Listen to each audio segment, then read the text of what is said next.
A lot of you have been joining the Ruwa Organic WhatsApp group and also the online community. And this is phenomenal. There's a lot of questions being asked and some of you can't wait to get started. But before we can even do that, there's two key fundamental questions that we need to be asking ourselves, and you should be asking me. The first question is, how is my investment protected? For example, you've put in £1,000. How is it protected? How safe is it when things go wrong? That question is fundamental to the success of this project. We know there are projects out there that have been started which are similar to what we're trying to do, but they've failed. The question we should be asking ourselves is, why did they fail? Now, we cannot proceed with our project following the footsteps of those that have failed. We need to look at those that have failed, come back and look at our own project and say, oh, you know what? We cannot do what those guys did. And from my little research, these other projects have a problem or had a problem that they gave so much power to one person. And that one person had access to what? To the money. So we don't want to repeat that. The second question you need to be asking is, okay, I've put in my 1,000. I'm just using 1,000 as an example, by the way. I'm not saying we're going to be doing 1,000. It's just an example. So let's say you've put in 1,000.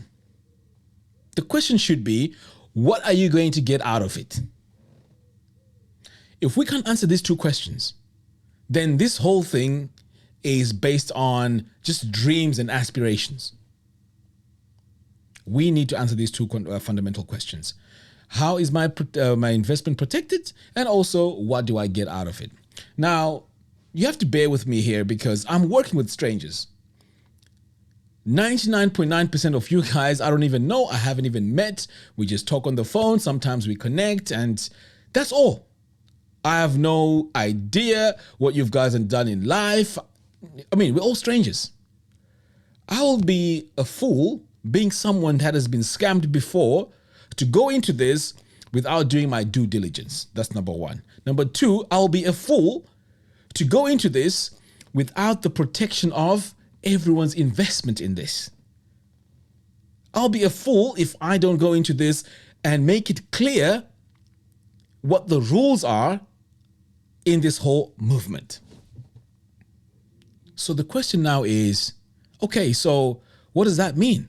What it means is you have to bear with me because at the end of the day, if I'm the head or if I'm leading this project, it's my face that's on the line.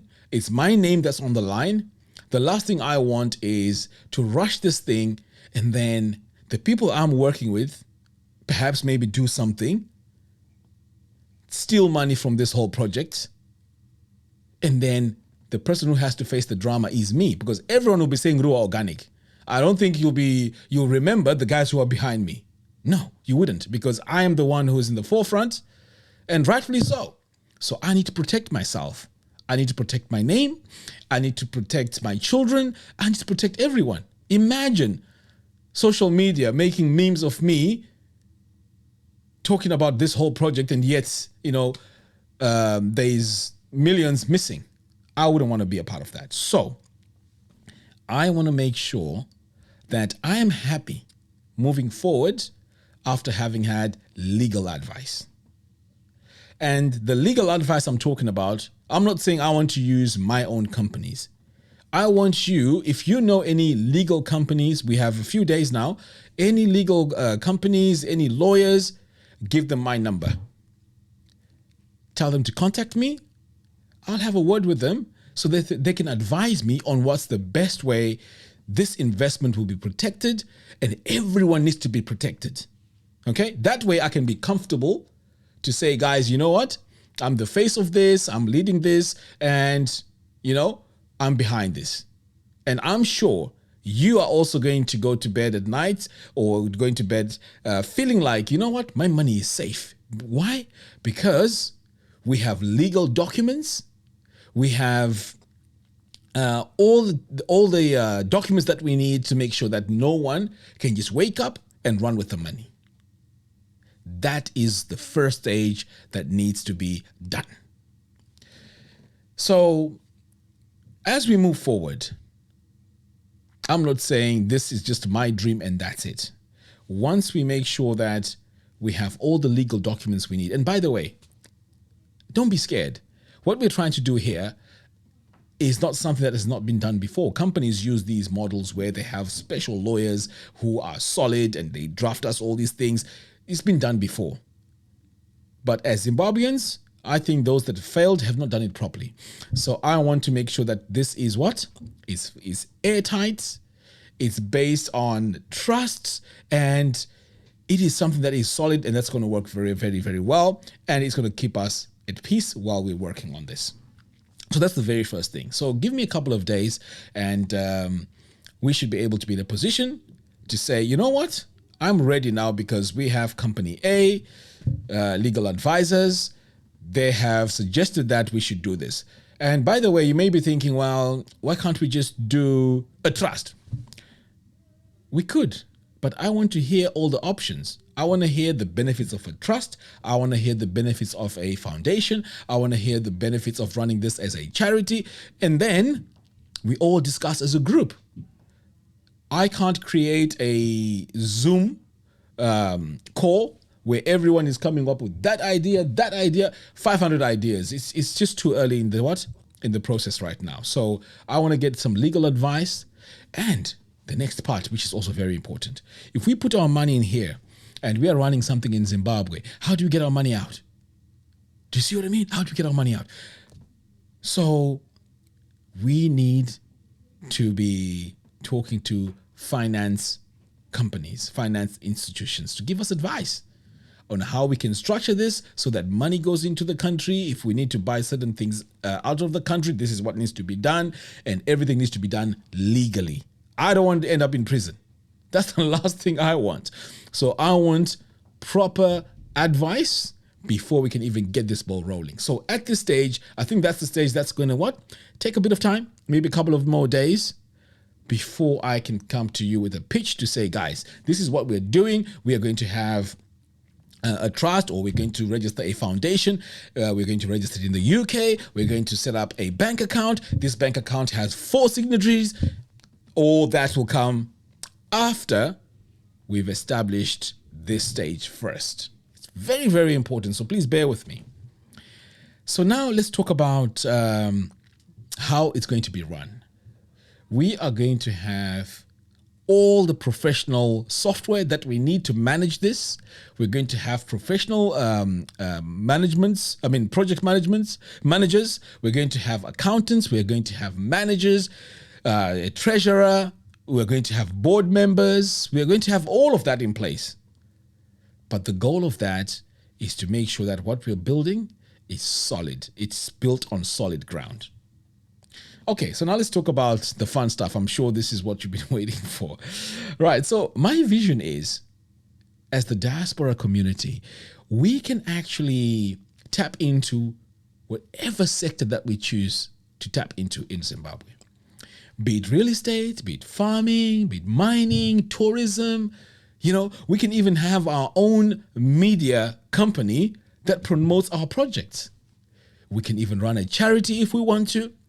Now, how can we make this happen? How can this be possible? The only way it's going to be possible is if we deal with professionals. You know my story. I've been cutting corners, getting people who say, "Oh, I can do broilers," and then they come in and they don't really know what they're doing. And we know, I've been on the ground. I know people sometimes accept jobs because they see it as an opportunity and then they practice on the job. We don't want that. We want to deal with professional companies.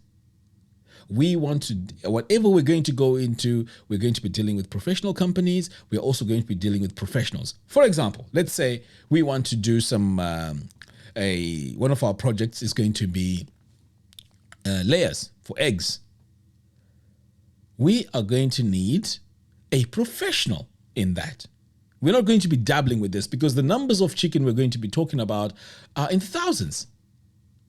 So why would we be messing around with someone who does not have the expertise? We could lose a lot of chickens, thousands.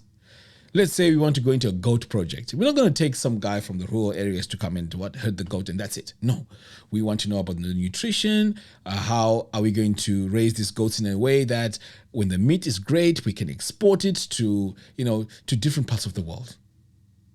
So every sector that we're going to go into has to be met with what? With 100% professionalism. Next, let's talk about our legally binding constitution. I think it would be a good idea to have some sort of constitution of what happens when someone tries to defraud this movement. What happens? We need penalties. We need answers to that. What happens when I die? Everything that I've put into this diaspora movement, what happens to it? Does my wife benefit from it? Do my children benefit from it? What happens? So these are the sort of questions that we need to be asking ourselves. And I know we are very eager to want to get this whole thing started so fast because it's exciting. But we need to tick these boxes first.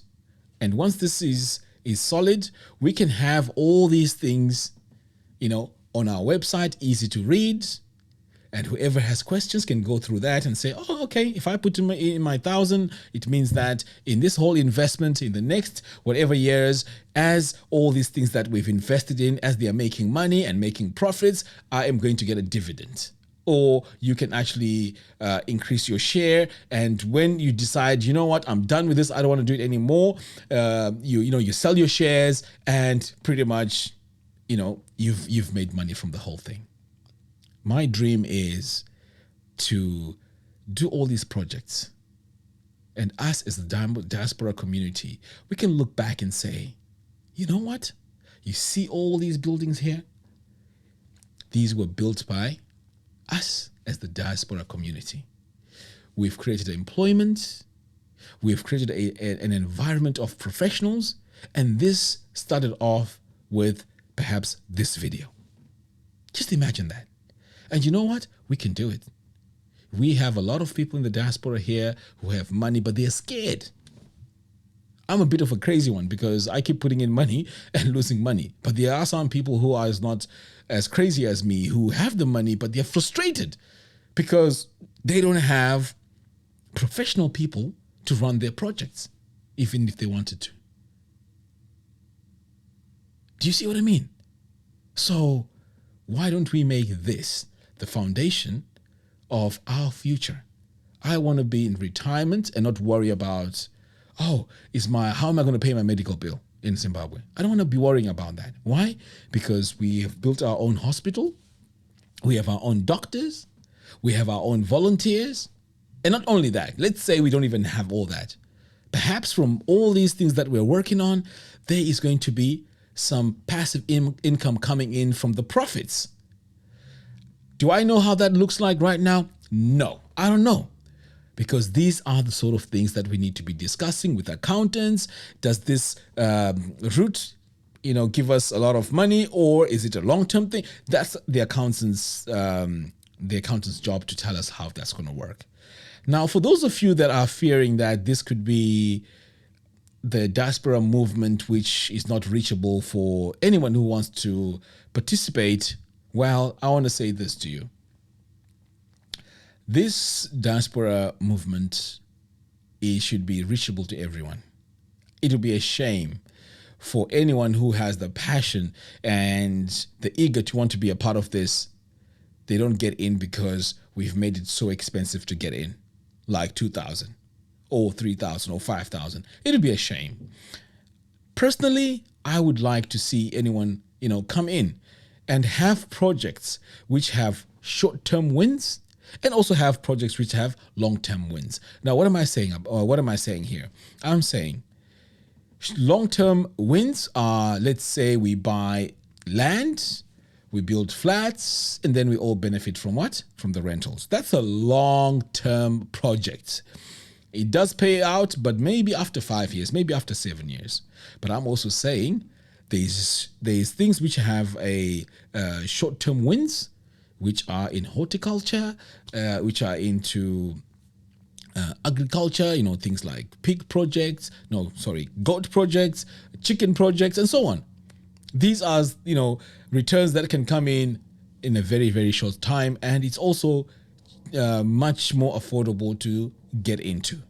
But the one thing I also want to say is we are going to start small and work in phases. Okay? We're going to work in phases. We want to just bite a massive chunk and then struggle to chew it. So it's very, very important that you understand this. This is a marathon. It's not a sprint. And lastly, this is not a get rich quick scheme. So if you want quick returns and I want my return in 3 years or I want my return in 1 year and you want to return, X amount of, no, this is not for you. Please. This is something that is going to be long-term, is going to be benefiting us in the long run, and hopefully it's going to benefit our families as well when we are not around. And I'm more inclined to thinking that this would work really well if it's a trust. That's what I'm leaning towards. But we are also, like I said, I'm going to have legal advice. Now, please share this video. I don't want to keep repeating everything that I've mentioned in this video over and over again. I mean, it can be very frustrating. So please share this video. And if there is something that's not clear in this video, you can ask me questions and I'll respond to those questions in the comments box below. Lastly, for the last time, if anyone has any objections to this, we want constructive criticism. Don't say, the economy in Zimbabwe is bad. Okay. Why is it bad? And how can we fix it? Because we cannot just abandon a whole project because you just think the economy is bad. No, because I'm inclined to think that, okay, if the economy is bad, how come 3 billion is going into Zimbabwe? How come companies, big, huge companies are still in Zimbabwe and still making a lot of profit?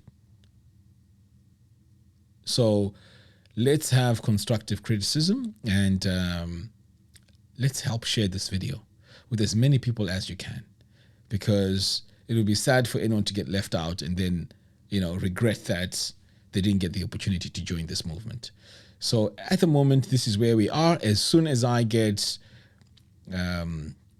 all the legal advice that I need in how this thing is going to move forward, I am going to invite everyone officially who are interested in joining this movement. And then from there, we can have our private meetings. I don't want to have this over on YouTube Live or just in the open like that. No, we now need to start taking this to the next level. So this is our first stage. Our second stage is me now pitching this and telling you or explaining to you what I've found. And I guess this is the time now for us to, or for you to know how your money is going to be safe. If you have any questions, you can ask questions. I'll probably even have the lawyers or the legal advisors there in that call so they can respond to your questions, because I'm not a lawyer. Okay. So once we do that, if you have any questions, you can ask your questions. And if you're okay, then we can start saying, okay, how much money should we start with? And where is the money going to go? What are the figures looking like? And so on. I think that's where it's going to get very, very exciting. So please share this video. I don't like repeating myself, even in the comments. So please share this video and continue sending me people that you think I need to be talking to, the legal advisors, the finance guys. I know some of you have put yourself forward. That's fantastic. Please, I would like all that information so that we can get the ball rolling. Okay. Thank you very much for watching. And like I said, do share this video. If you have any questions in the comments box, you know what to do. Take care, and I'll see you again in the next one.